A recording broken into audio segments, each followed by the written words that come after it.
everybody. Hi, friends. Well, from beautiful Salt Lake City, Utah, It's Thank God I'm Atheist, where we, a couple of friendly neighborhood atheists, just look around and bury our heads in our hands in disgust at life here in these United States of America. I'm Frank Feldman. And I'm Dan Beecher. And coming up on the show today, Dan, the creator of Dilbert, he's still with us. Not for long. But not for long. Unfortunately for him. But yes, Scott Adams. He has stuff to say. Yeah, has stuff to say about his skepticism and Pascal's wager, I guess. Yeah. So he's taking the bet. So unfortunate. He's so dumb. Maybe you've heard about it, maybe not, but we'll be getting to that on the second half of the show. Yeah. And nothing could have disappointed me about Dilbert, the creator of Dilbert. Like it's so disappointing, Dan. I know you feel the same. Anyway, oh my God. We'll be getting to that on the second half of the show. Yeah. First, we have some things to talk about, some news of the week, including, Dan, the very sad story about the Mormon Church, the Church of Jesus Christ of Latter-day Saints. Excuse me. Excuse me, Mormon. You got it right the first time. Mormon listeners, Mormon staff at the church headquarters that's been tasked with listening to our show every week. They literally we apologize to you. They have to tick another mark on. Nope, they said Mormon again. Dang it. Anyway, the Church of Jesus Christ of Latter-day Saints, the Mormons, have for more than 30 years had a mission of their church. The classic Mormon missionary, right, Dan? Yeah. Famous throughout the world. Well, there's also the lady missionaries, or as they call them, the sister missionaries. Right. Who allows this nonsense? Who they've had staffing Temple Square. Right. Here in downtown Salt Lake City. Downtown Salt Lake City. There's the famous Salt Lake City temple. Mormon temple, yeah. Right. That draws tourists. Yeah. And the temple grounds have historically been a pleasant place to visit. And their visitor centers were fun and interesting. And sure. Especially with somebody guiding a newcomer through them. Pointing out. You think you want the guide? You think, okay, it's free. I got a free tour of the place.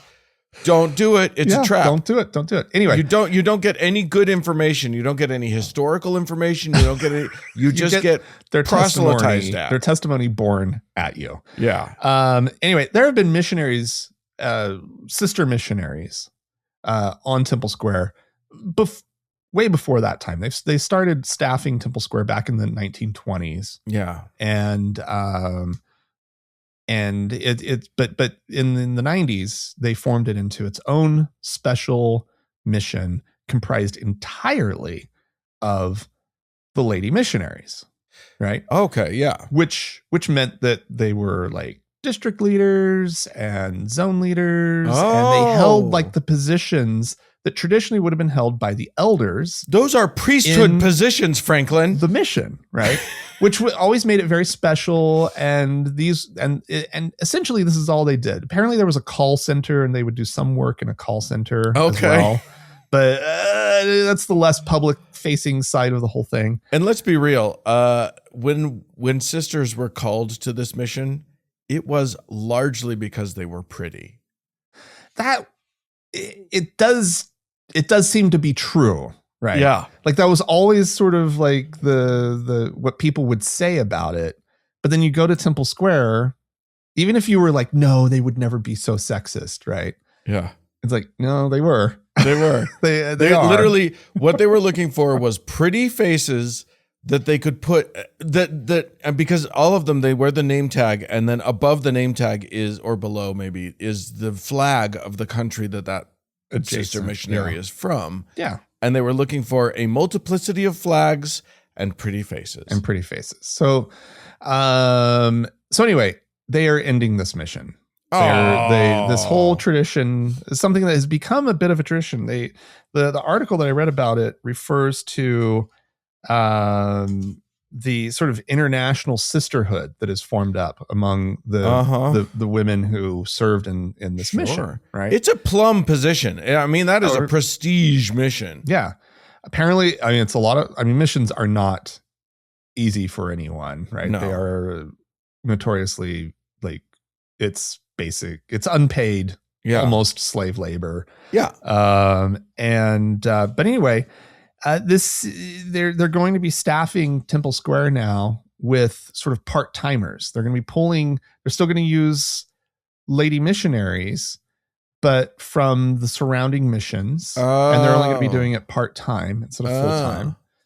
And then a lot of their reasoning, the reason that they say they're doing this is because they're going to be able to scale up the staffing more easily this way, because if they're not needed on Temple Square, they can just be out proselytizing, which they wouldn't. I'm shocked they weren't already doing that. I know. But anyway, I honestly think that a big part of it has got to be somebody, because we just had a change of leadership. Yeah. And whenever there's a new prophet, weird things happen. And my guess is Oaks never liked the fact that these sisters were serving as district leaders and zone leaders. That's my theory. I don't totally like to go down. Possible. I don't like to go down conspiracy theory type stuff. That's not my way. But this is so so unimportant. Yeah. So inconsequential to the real world that we live in to have a theory about this. But it just seems completely plausible to me that this had turned into, when you start referring to it as an international sisterhood, that's a little too much for the patriarchy of the Mormon church to handle. They don't like sub-organizations starting to have influence or even just good feels. They hate the good feels. They hate them unless they're coming from over their pulpit. Yeah. They don't want you finding your own good feels within Mormonism. That's also my theory, right? You're not wrong. That's very interesting. I gotta say, I think it's a crap job. When you said that they were getting rid of it, I thought maybe, you said they're going to have part-time staff, and I thought, they're actually going to hire people. Oh, Dan, that actually is part of it, and I'm glad you said that. So the base is going to be built with former sister missionaries who are, they're saying, hired for the position. Okay. So that's interesting. I can't imagine that they'll be paying them very much. Right. Considering they can't even be bothered to pay people to clean, to do janitorial work at their chapels. Right. Yeah. They have to guilt their members into doing that. And who knows where the money would come from? I mean, geez. I know. It's really tight at the Mormon church right now. I mean, they did just spend probably, well, let's be real, a tiny fraction on rebuilding the temple and temple grounds of their rainy day fund. Making the temple grounds historically worse, so much uglier. All right. So that's happening. If you come out to see the temple when it gets rededicated in 2027, which I don't know, we might want to have a weekend. Oh, we're going to do something. We're going to do something. Come I thought it was this year. I thought it was 26. It's not till 27. I think it's 20. This article said 2020, April of 2027. They keep pushing it back. I hate them. I hate them. Big deal, I'm so Dan. mad. Anyway, we should look into that. Yeah, we should. 100%. All righty. I'm going to take us across the world. I have so many different ways I want to introduce this story, but I'm going to just start with this. Imagine, if you will, the tiny sliver of India that is actually situated between Myanmar and Bangladesh. So India leaks up and over, and then sits. There's a peninsula of it that's actually wedged in between these two other countries. It feels very separated from mainland India, from the rest of India. Oh, okay. And in that area, there are these interesting tribes that are often that sort of come from Burma, Myanmar, and China, and all these other things, and they're just their own very interesting group of people, and so, or groups of people. There are various tribes actually. There's the Kuki, the Mizo Chin. So like there's a group that's sort of known as the Kuki Mizo Chin tribes.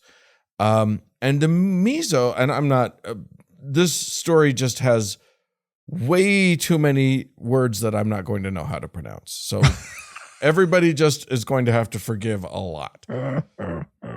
But one of the things that happened is that back in the 50s, a whole bunch, or maybe even earlier than that, a bunch of Europeans invaded into this area and started infecting it with Christianity, which of course that's what's going to have happened. But this area is largely Christian. There's a huge Christian population there now.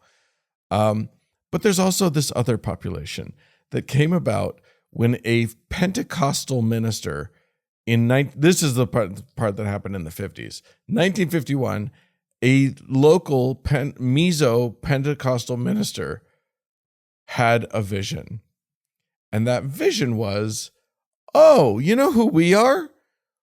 All the Mizos are a lost tribe of Israel, and we're actually Jews. And really, he just proclaimed that. And declared them to be a group that they now call the B'nai Menashe or Menashe or whatever, which translates to the brothers, the brothers of Manasseh, which is one of the tribes of Israel.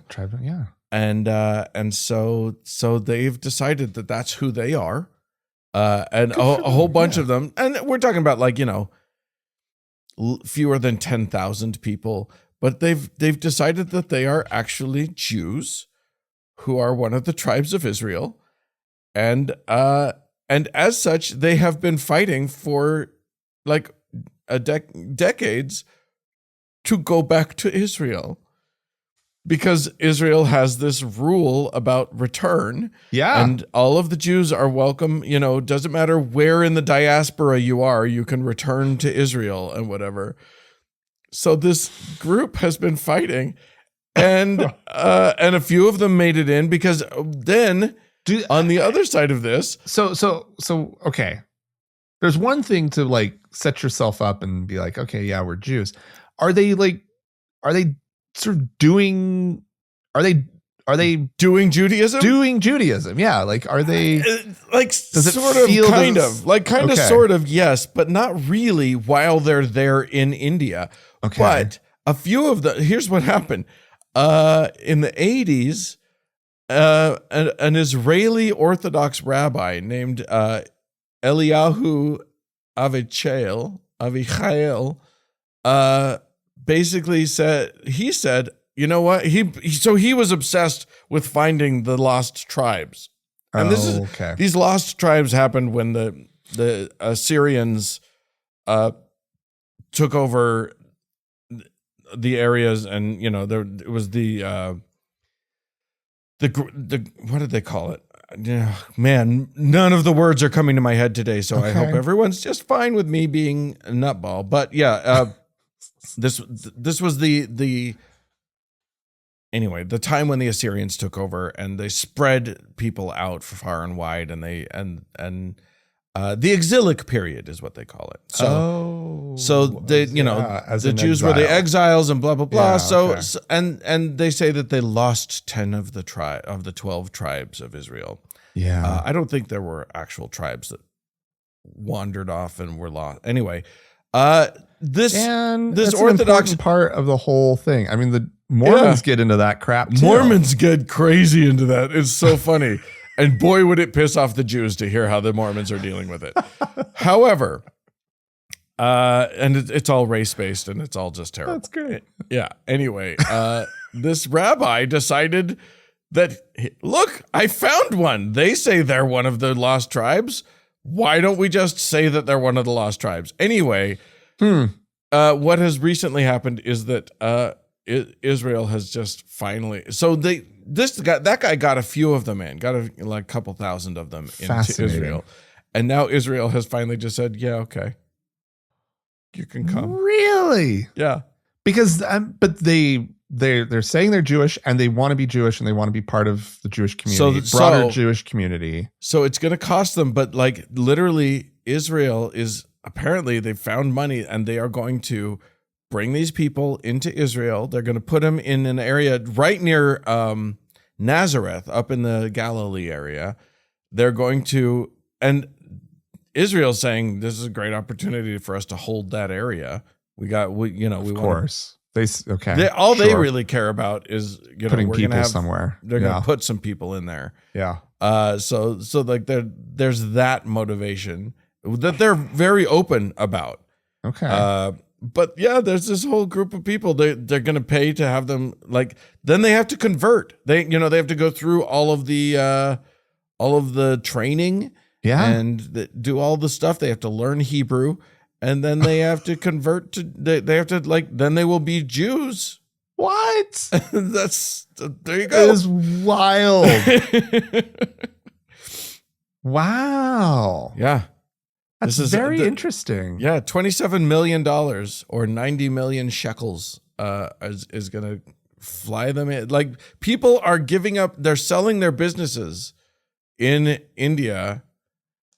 And sort of giving up everything now in preparation to go to, it's this Asian population or more Asian, East Asian, sorry. Israel is in Asia, but that's a confusing fact. These people look Chinese, really. They look sort of they're Himalayan. Yeah. In their appearance. So they're going to look very different than the rest of the Jews surrounding them. Well, but there you go. I don't even know. I don't even know what to say about it. That's a wild story, Dan. Yeah. I want to track this story now. Yeah. Like that's pretty crazy stuff. All right. Well, over in China, since you just brought up China, since we're there anyway, since we're nearby, we have kind of the opposite happening. Oh no. The Chinese government doesn't really like religion, right? It's officially an atheist country. Right. They do not recognize any kind of like freedom of religion, right? Yeah.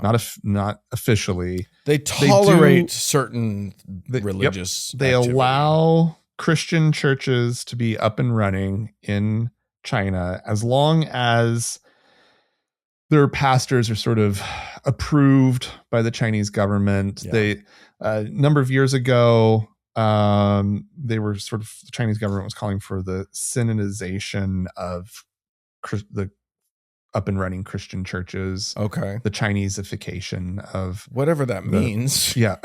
Of these Your churches. Jesus has to look Chinese now. I don't think it was that. No paintings of white Jesus. Fair enough. Maybe. Who knows?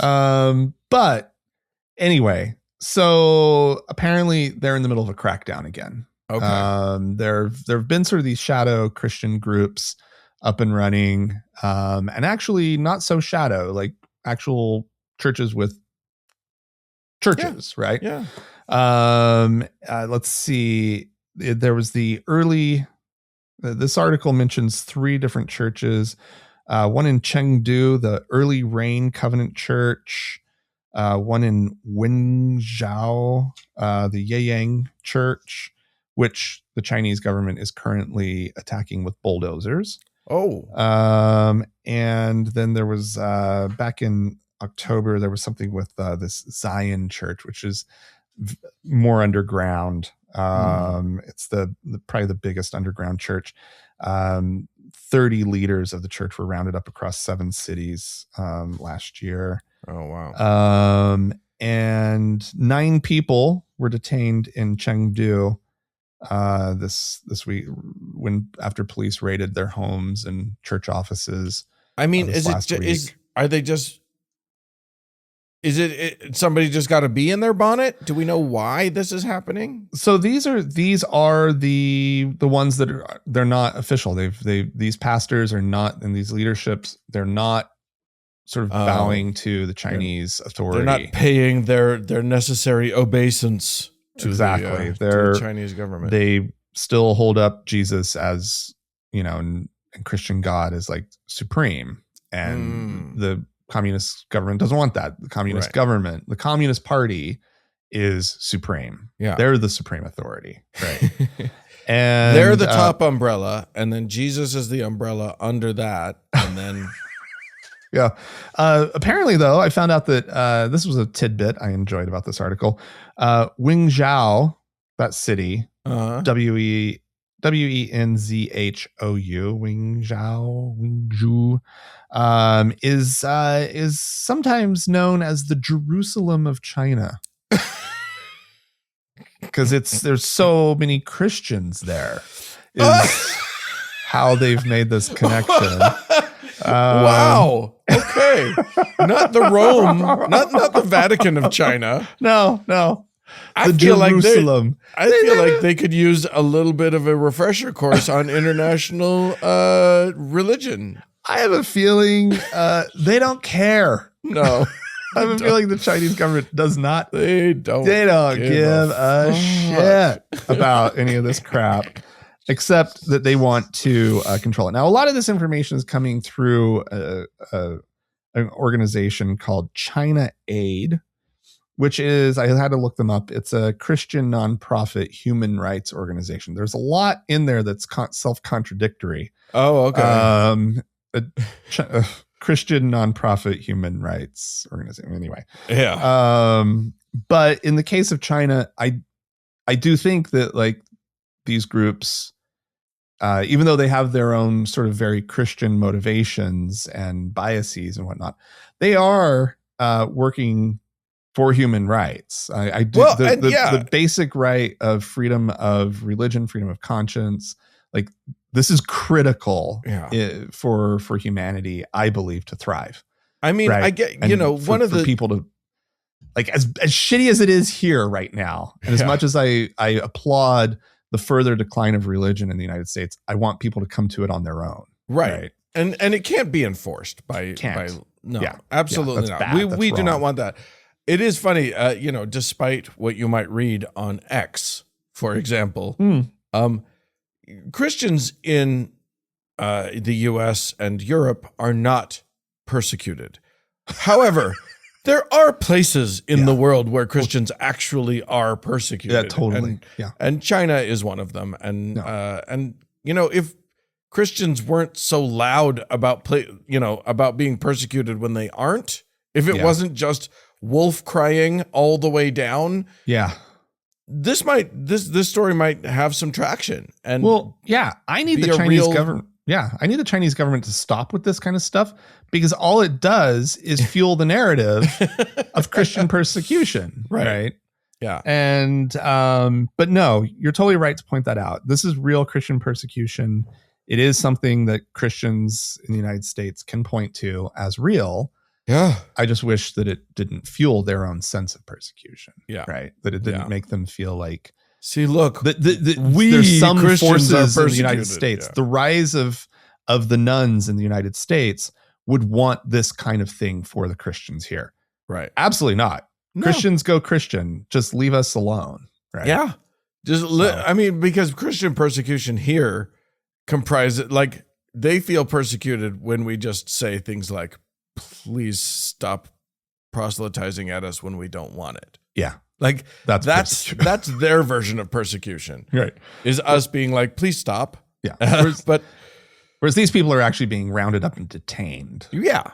And they're being genuinely persecuted. Put through some sort of like re-education, like psychological, physical torture, all of that stuff. So it's not going to be good. Probably not good. A few of bad them China. Yeah. Naughty China. Stop it. No. Roll up a big magazine and just bop them in the nose because they need to learn.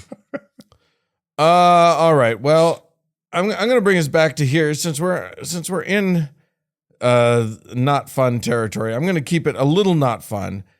Here's the thing.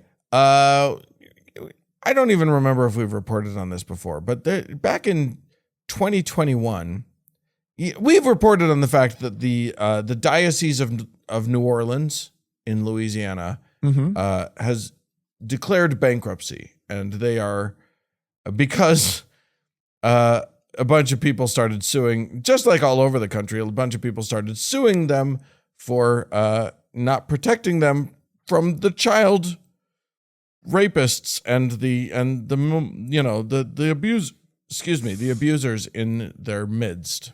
And they, like all the dioceses, they protected the wrong people. They protected the predators and not the victims. Right.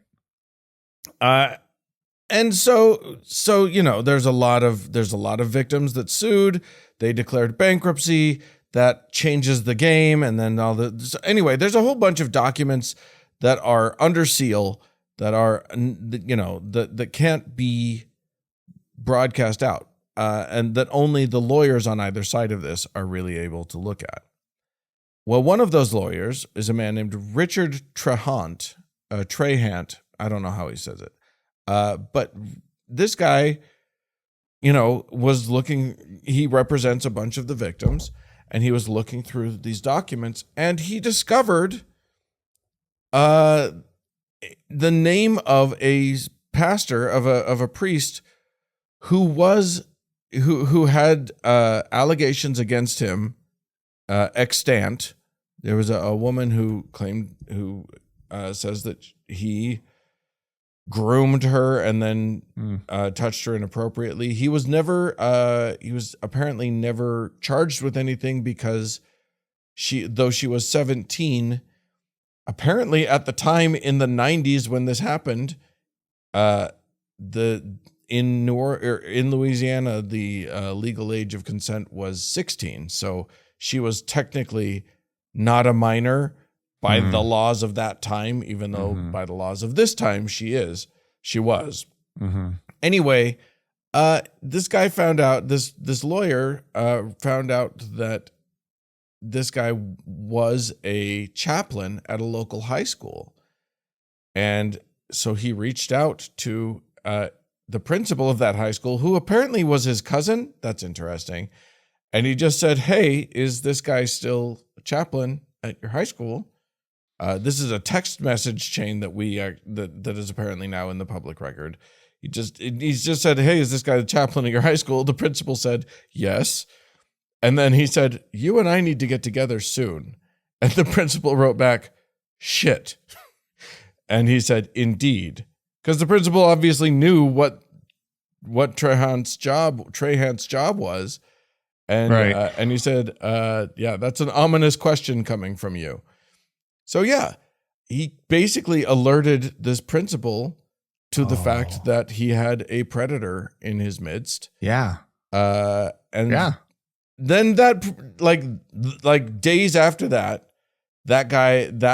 priest retired. That chaplain retired. Okay. They claimed that it was because he has brain cancer, which that's a good reason to retire. But anyway, the kids were saved. We're safe now. Okay. You know what I mean? Like this guy may not have been one of the worst offenders, but what he did was absolutely unconscionable. Yeah. And so great. This guy saved somebody. He acted in a way that was ethical. Except not because he literally was looking at he found this out looking at documents that were meant to remain under seal, and he breached that. And the judge, and this is a special kind of judge because this is part of a bankruptcy hearing, and they are not the same kind of judges that you normally get for criminal hearings or anything like that. Right. They are special judges, and this judge decided to fine him. And the fine was somehow in accordance with the investigation that went on, $400,000. This judge fined the the lawyer who was trying to protect children. Oh my God. The lawyer then appealed this, Uh-huh. and the appeals court upheld what the judge did. Oh my God. Largely due to legal reasons that Yeah. I don't understand, but like, so this guy, there you go. Oh my God. The good guy loses a good percentage of the time. I mean, here's the thing. This dude got a predator out of a school, and to me, that might be worth it. It might be worth it. Does he have a GoFundMe? Like, are people pitching in to like? I have not seen that. I had the same impulse. Yeah. I think it wouldn't be a bad idea for someone to start I would that. give some money to that. Yeah. So honestly, let's track that down, and we should somebody look for that. Somebody other than us, because we are not reliable. We are unreliable people. But if you send it to us, we'll publicize it. Well, whatever we got to do. We're not gonna look it up. Let's face it. Look, by the time we're done recording, we will have forgotten everything that we just said. So we need you to help. That is true. When I go to write the episode description, like a couple days later, Dan, I know I have no idea what we talked about. I know. No idea. I don't know what's happening to our brains, but we're old men. All right. Well, nonetheless, oh golly, Dan. I don't even know what to say about Pete Hegseth. War Secretary. Yeah. Pete Hegseth. First war secretary in a long, long time. Yeah. And most qualified we've had. Is the most qualified secretary of war that we've had for decades. For like 80 years. It's amazing. What a find, this man. Yeah. Probably not even 80. Like, they renamed it after World War II. Yeah. Right? I think so. Like anyway, defense secretary, let's just call him what he actually is. Unfortunately, U.S. Defense Secretary Pete Hegseth, I guess back in December, announced that he was going to be throwing out the Army's spiritual fitness guide. Did you hear about this? Yes. Which is a manual that is designed to support soldiers of all faiths and belief systems. So it's not exclusively Christian. Yeah. Which is a problem for him. So when he announced this, he announced it in a video. He was mocking the guide for its focus on emotional well-being. Yeah. And the inclusive idiotic language. What kind of a ding-dong would talk about that? He criticized references to feelings and consciousness and self-care, which, he probably just thinks you'll go blind if you self-care too much. But anyway, he also pointed out that God was mentioned only once in the whole thing. Oh my God, 112 pages. They only found space for one God mention. Anyway, that wasn't the point of this thing. It was not a manual for promoting Christianity to the troops. Yeah. Anyway, so this is all part of him. Like, I think we talked about it on the show. His hostility toward the current form of the chaplaincy takes in the military. That it needs to be more Christian and less all that other crap. Sure. And so anyway, this is the kind of thing that does real harm to the military. The military has been courting a pluralistic approach for a very long time now to welcome service members from all backgrounds and to support them, right? To provide them with emotional and quote unquote spiritual support. And that's what the chaplaincy and these kind of services are for. Yeah. Right. And so he would love, though, to see that go away and just wants it to be all Christian, rah, rah, rah, and onward Christian soldier and such. And so it's great to our military. Only good things are happening here in these United States. You know, like, I don't like how much money we spend on the military, but I do. I support the troops, right? Like I think they need to be taken care of. If they're in this job, they need to be taken care of and properly taken care of. Yeah, and not just abused by some Christian nationalist ding dong. Yeah. I mean, he's going around with like these prayer meetings and whatnot, and like high up officials at the Pentagon are like, these are deeply uncomfortable meetings now that they are now starting with prayers and whatnot. Because, and it's like, because that's what he knows. Hegseth is literally the least qualified person possible for the job. Oh, I know that. But he does know Jesus. So even if he doesn't know, like he was in the military as a kid, but like he doesn't know anything about the military. No. But he knows God, and that's what's important. Oh, yeah. So there's that. There's that. Well, you'll recall, Frank, that a few weeks ago we talked about the laws having to do with medical assistance in dying. When my mother partook of this herself, and so we had a long discussion about that. And right after that, right now, apparently Illinois has passed a law that allows for medical assistance in dying. Illinois. All right. Good job. Another state joins the chalk another state up to mercy and grace when it comes to terminally ill people getting to choose not to stay alive and to be in pain and turmoil. Yeah. Well, one former Illinois resident is not liking it.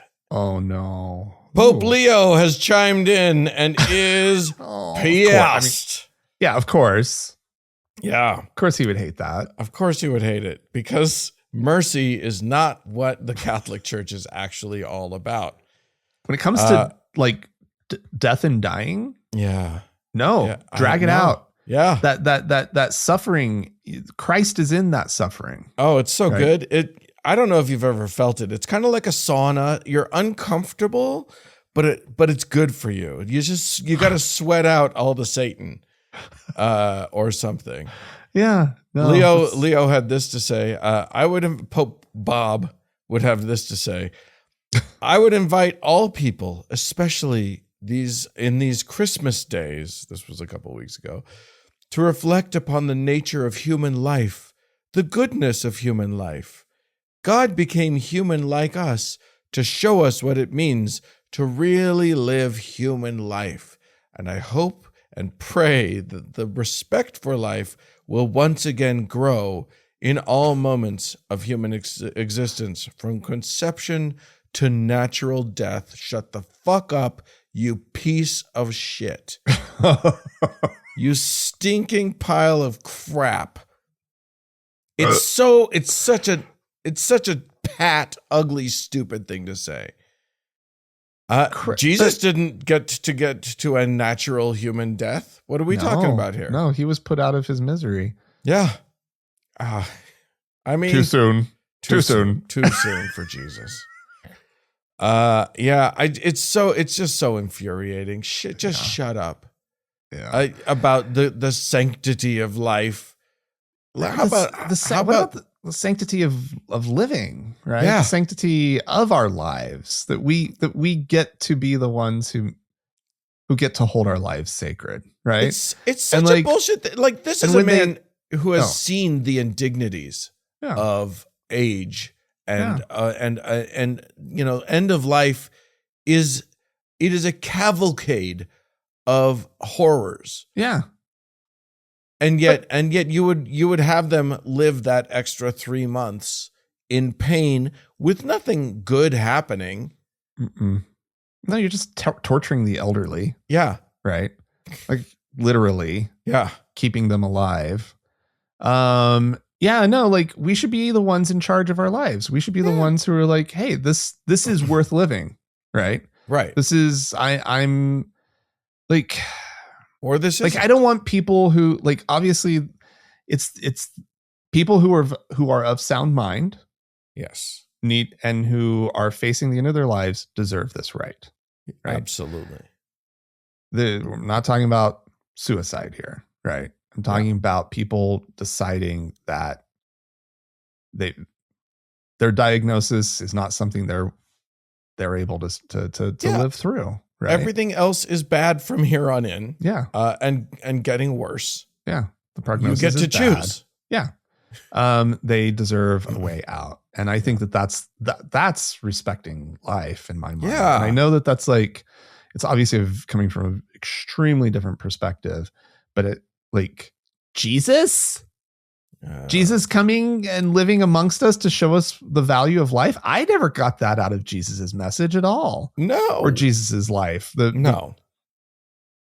Jesus didn't say that. No. And also not for nothing, but if you want a biblical idea of like, he throws in from conception to natural death. The Bible had no sense that conception was when the sanctity of humanity started. The Bible was very clear that first breath is when the sanctity of human life started. But of course, once they've decided on their dogma, it's then it's all obvious from there. Yeah. Anyway, go fuck yourself, Pope Bob, on that front. And here's hoping that we get better communiques from him in the future. If, however, friends, you would like to send us a communique about this or any of the things that we've talked about, we'd love to hear from you. You can write to us. podcast@thankgodimatheist.com is the place to send us an email. Or you could call and leave us a voicemail message. The telephone number is 424-666-8442. Stick around. There's more show coming up.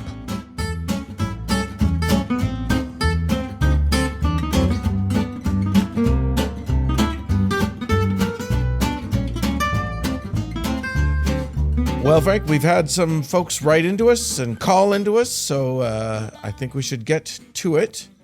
Indeed.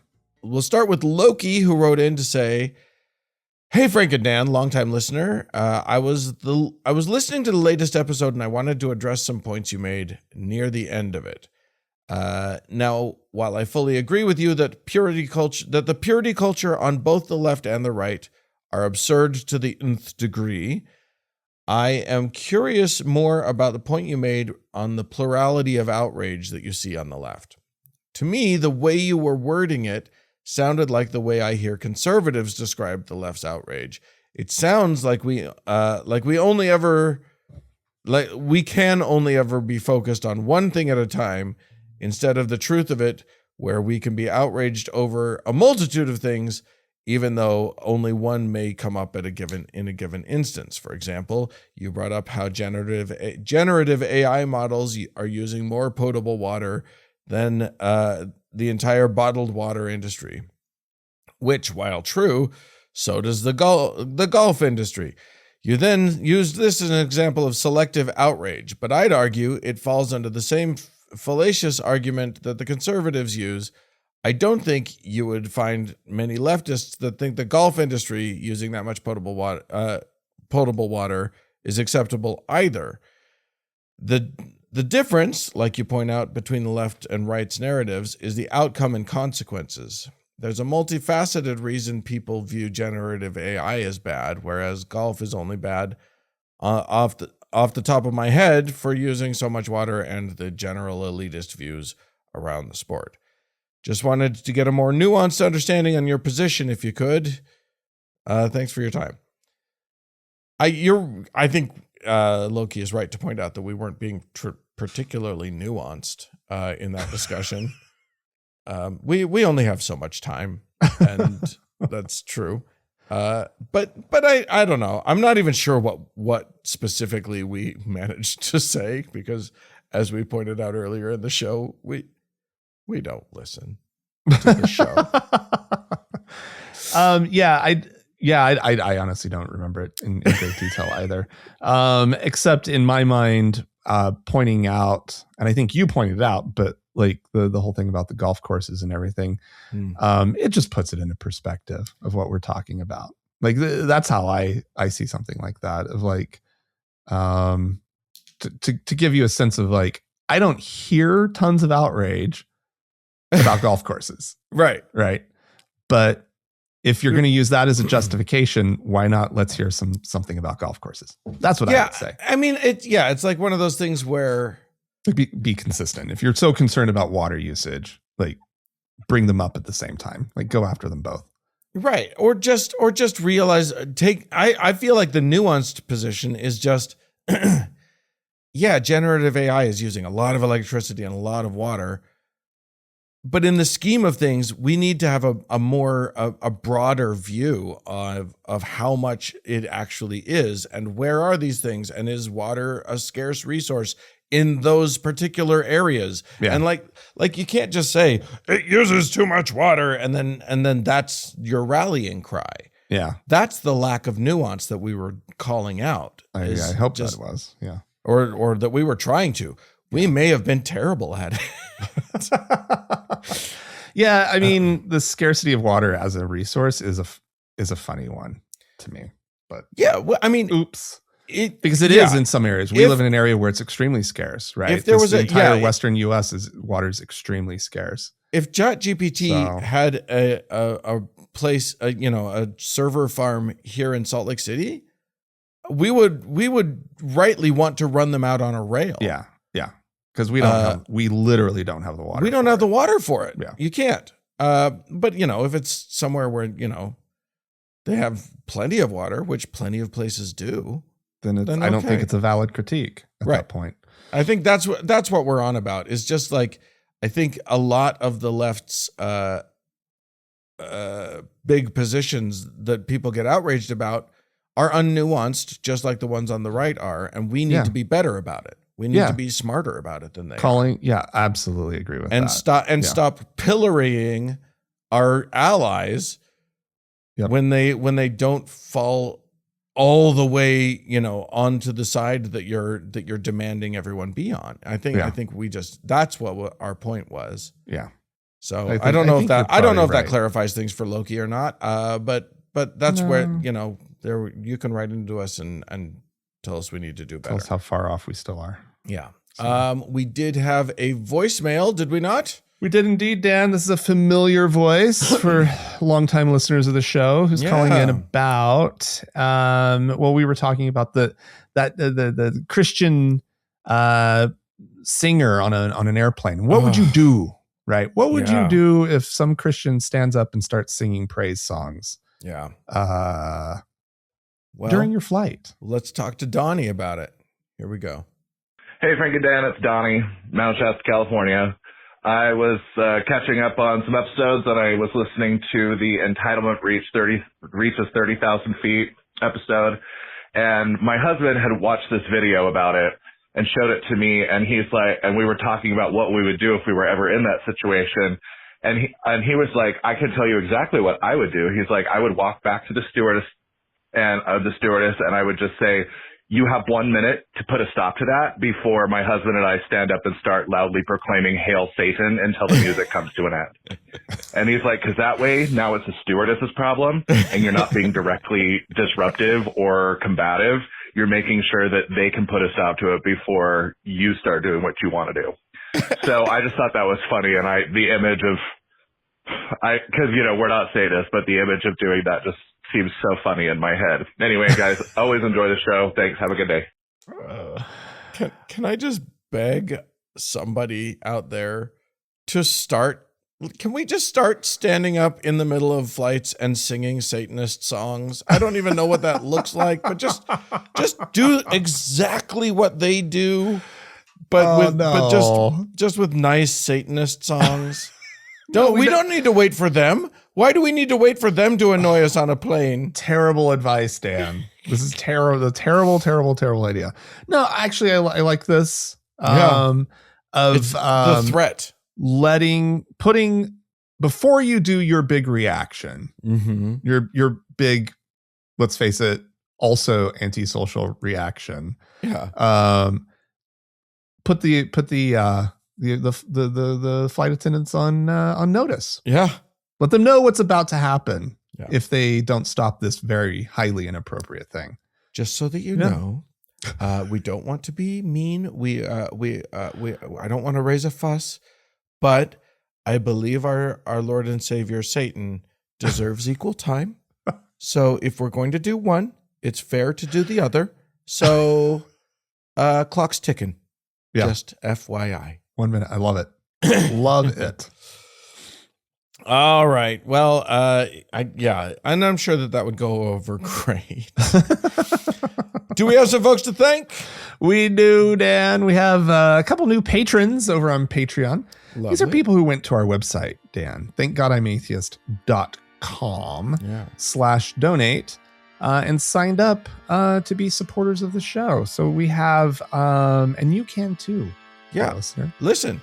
You're gonna get stuff. You can get access to the Frank and Dan diary. That's bonus Frank and Dan every damned week of the year. And you're gonna get so much. You're gonna get so much stuff. It's great. A piece of the and good feeling, warm fuzzies, and the priesthood. You're gonna get Mormon priesthood. Magical powers that we promise you are just as powerful as the priesthoods of any of the religions out there. We are more than willing to sell them to you guys. We're just going to divvy them out. So we have a new deacon by the name of Lenny. Thank you, Lenny. Good job, Lenny. And we have a new teacher by the name of Tyler. Okay. So thank you to Tyler. And then, Dan, I have an update. About our Lord and Savior. Have I been praying to the wrong person? It's quite possible, Dan. Oh, no! In our three-way contest for supremacy. Which any of you can enter the fray. Get in there. Become a Lord and Savior. Become a Lord and Savior. Alexandra has just updated, increased her support of the show. Oh, she is a determined Savior. Is now the top donor. She did it! Yep. Oh, Alexandra! Whoa! So thank you to Peter, who was the Lord and Savior. Yeah. You have been dethroned. I mean, at this point, it's just it's a trinity. We've got the Trinity, and it's just it's a battle for who is Father, who's Son, who's Holy Ghost. Yeah. Or in our case, who is parent, who is child, and who is non-binary spirit. And and I love it. Yeah. I love it. So big thanks goes out to Alexandra. Love it. More show coming up.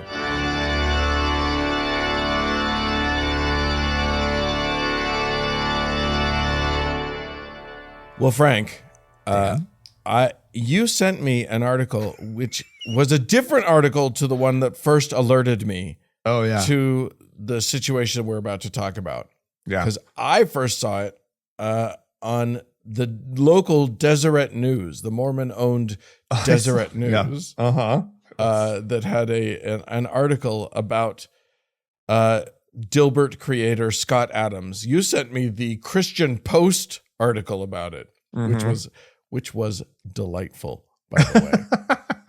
The Christian Post one is the one, other than the fact that the Christian Post is a shit show of a website. Yeah. And it kept kicking me off and telling me that Norton was going to save me from viruses. Yeah, it's horrible. Don't go to Christian Post. Yeah. It's a disaster. It's not what it used to be. It used to be a fine. It's really content website. So do you want to update us on what's going on with Scott Adams, the creator of Dilbert? Well, Scott Adams is terminally ill.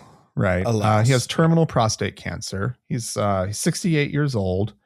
Like you said, he's the creator of Dilbert, the absolutely wonderful comic strip. Can I tell you, I used to adore Dilbert.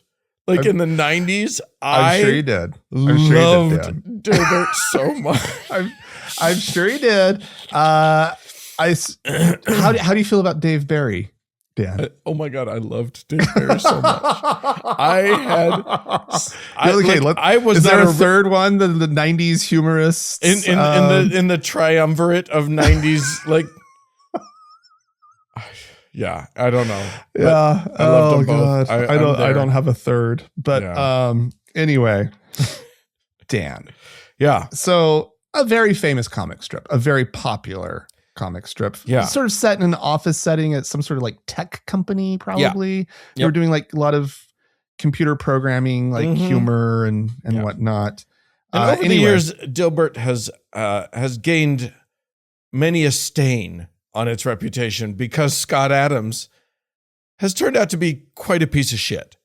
I'm just going to say. Go into that. What's that? I mean, go into that a little. I don't want to spend too much time on it, but like he had a blog and he kept coming out with like weird incel takes on how,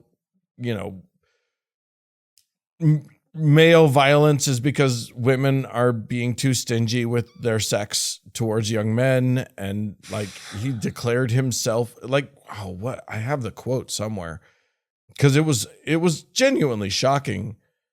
I think he later deleted. Well, he was. There were racist comments, right? Well, that's what eventually got a lot of his syndication revoked.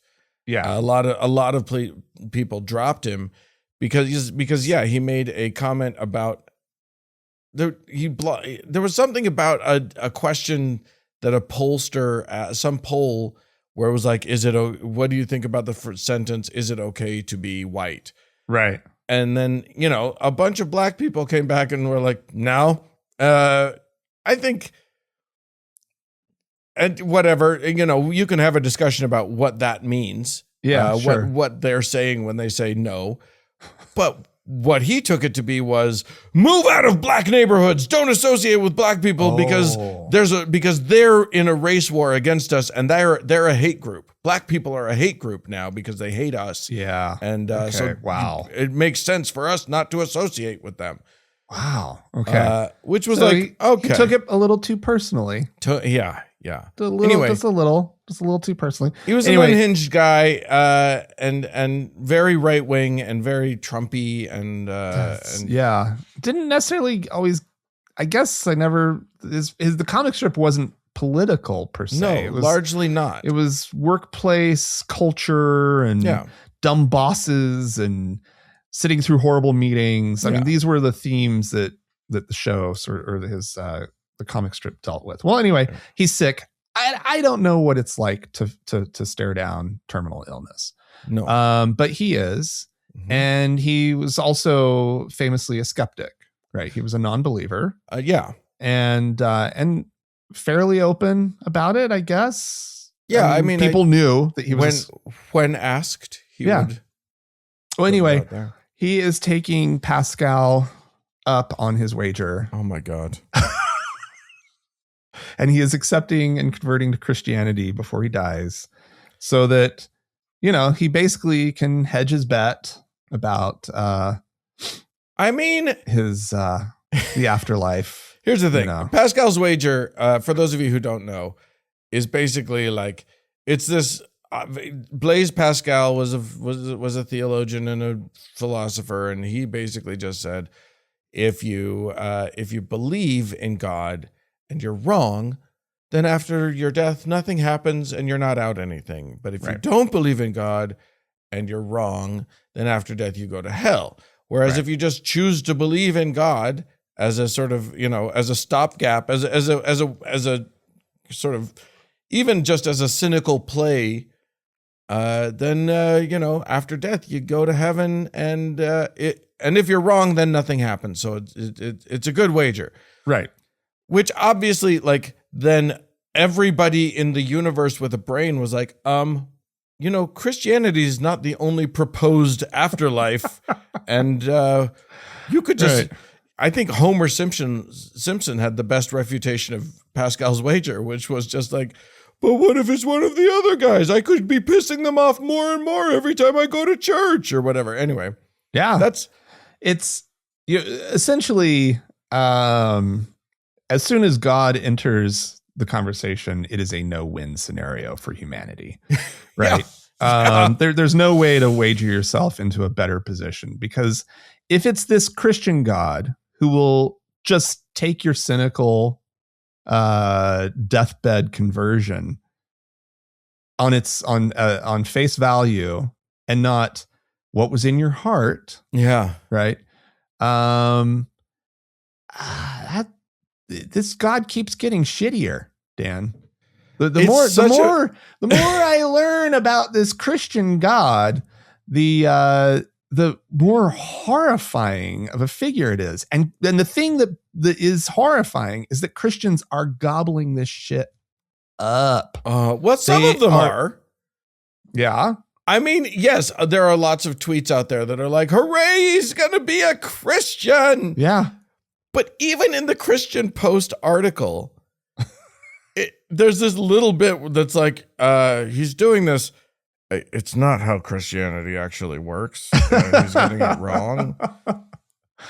I wish I had the quote already, but I think it's so funny because lots of Christians have pointed out that, like, I mean, here's the thing. Any version of Christianity does have basically a get out of free kind of card or a get out of jail free card somewhere in there built into their thing. And Adams is saying this is an overtly cynical move on his part. He doesn't use the word cynicism, but he's saying, I'm now convinced that the risk reward is completely smart. That's his wording. That's a quote from him. If it turns out there's nothing there, I've lost nothing, but I've respected your wishes, he's saying to his Christian friends. And if it turns out that there's something there and the Christian model is the closest to it, I win. Boy, that is just... boy, that's some bad thinking. Yeah. It's just again, but I've never been in his position, right? And that's the thing that I do want to kind of stress. That's like, I want to have grant him some grace, some grace, right? Okay. To use some Christianity terms there. No, I want to like it's got to be a horrible position to be in. He was never anybody that I looked up to, so this is no loss whatsoever, right? It's not like we he lost was one of the good ones of the atheist community or whatever. There would be people that it would be shocking, right, to hear say this. To be honest, I didn't really know he was a skeptic. I didn't either. Right, I assumed he was a Christian. Right. But turns out he was, and he's backtracking in his last moments. And giving Christians their little headlines, right? These little, oh yeah, it is better, right? Yeah. Oh yeah, look how even these skeptics, they can't hold on to the very end, right? Narrative. Yeah. This is something that's going to be talked about and preached about and told in Sunday schools, right? For long enough that anybody might know what Dilbert is, right? Yeah. And, who cares in one way? Like, I don't really care. Go take if it wasn't that dumb story, you'd be telling some other story. You've been lying about Darwin, which there's a big lie that Darwin had a deathbed conversion. Sure. And so whatever, who cares? But it's just like, I just sort of, I just hate it so much. I hate that I hate that the Christians get their little headline, right? Even if it's somebody that I don't care about. And that's petty, but who cares? But I just hate the whole thing. Well, it's also so funny to me that it brings up, as you say, all of those dumbest parts of their theology. Yeah. Which is to say that like so many of people came out of the woodwork to say, well, because he did mention, you know, I think if I have, if I lived a good life and if I'm a good person, then I'll get into heaven. I think that's part of Christian theology. And then all these Christians are saying, you know, no, it's not works. You have to go through the motions of all of our things. You have to do the baptism and you have to do. And well, literally it's saved by grace, right? Like you have to truly accept Jesus or no deal. Or no deal. It can't be this cynical thing. And good on them. Good on them for standing up, right? Yeah, except for their bullshit, stupid belief. Yeah, right? yeah, except that lets them off the hook for all the bad shit they do in their lives. Right. Excuse me, sir, but my theology is actually worse than that, and I'm not letting you in to my theology. Excuse me, but our theology is much less ethical than what you're making it out to be, and I need to point that out to you. Good Lord, people. It's, you know, I almost did a thread. I backed off of a thread once on Threads that I was going to post. That was just like, I like poking the Christian bear over on Threads. That's kind of the only thing that I do now, which is maybe it's bad in your life on Threads. No, just on Threads. This is your new passion in life, Dan. No, not just, at all. You're on Threads constantly. Just like, I'll get him. I'm going to get him. But like, I wanted to post a thing that was like Christian theology basically falls into one of very few categories.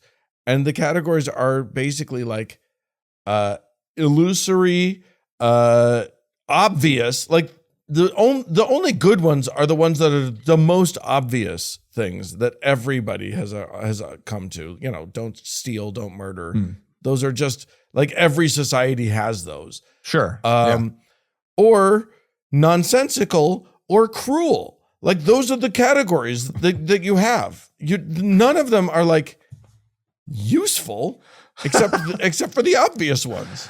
And the rest of them are just either they make no logical sense whatsoever, they're logically incoherent and nonsensical, or they're mean. They're downright like cruel. So you're saying that the Christian ethic has contributed absolutely zero in sort of like a net positives, right? No, I'm saying Christian theology. Christian theology. Christians themselves have contributed great, wonderful things. Christianity might have contributed some useful stuff, but Christian theology itself, nothing positive. It's a net zero, net negative. It literally it's got to be a net negative on humanity. Christian theology. Yeah. Has to be. Like, literally, you've got either the obvious ones that we all already figured out that every society has. So that's a neutral. That's zero. You're at zero. Well, or it's a plus, but like it's a plus that we already have. So you're not contributing. It cancels itself out. Right. Yeah. And then you've got some stuff that's like kind of silly and dumb that's also maybe neutral. And then everything else is like either nonsense and like when you know, there's the Voltaire quote about if you can convince someone of nonsense, you can convince them of anything. Right. So like there's that you know, you're creating credulous simpletons. So great, good on you on that. And then there's like the cruel stuff, the cruelty of you know, and it can be, and then it can be harnessed to you know, to be even more cruel because there's just in-group, out-group. You know, maybe one of the categories should be boundary maintenance theologies, but none of it's good. I don't know. Oh, golly. Well, anyway. I mean, I guess, though, like in the grand scheme of things, well, he could have joined Islam. That's super easy. You just have to say, like, God is great 5 times and Beetlejuice shows up. And exactly. And says, congratulations, you're a Muslim. So you do. That's easy. That's an easy one. Christianity's pretty easy. Somebody shows up, squirts you with some water. Judaism makes it Judaism's hard. I don't know. I actually don't know about the rest, but I don't know. Just say you're a Buddhist, and probably the seems to the work rest for a lot of the rest of the Americans. Buddhists just have to go. Okay, I don't know. Shrug. Oh, alrighty. I'm not attached to what makes a person a Buddhist, so I guess I have to let you in. I've given up my attachment to that. I don't know. Oh, yeah. I mean, it's all right, cynical Dilbert creator, racist jerk. Lord. Get out there and enjoy your Jesus. Have fun with it. Sorry you're dying. All right. Well, friends, if you have anything you'd like to contribute to this conversation, we're here for it. Get in here. Dive in. Bring it on. It's a podcast at thankgodimatheist.com. Or call and leave us a voicemail message. We'd love to hear from you. The telephone number is 424-666-8442. Hey, you want to support the show? I'll bet you do. You can go to thankgodimatheist.com/donate and give us some of your money, or you can like, subscribe, comment, all the things on the Facebook or on the YouTube channel. Those are all great. Just support us. Give us 5 stars. Why not? Yeah. This episode was edited by Roger Gowdy, and music was provided by the Red Rock Hot Club and Gordon Johnston. Thanks so much for tuning in. We sure do appreciate you. Thanks so much. Bye-bye.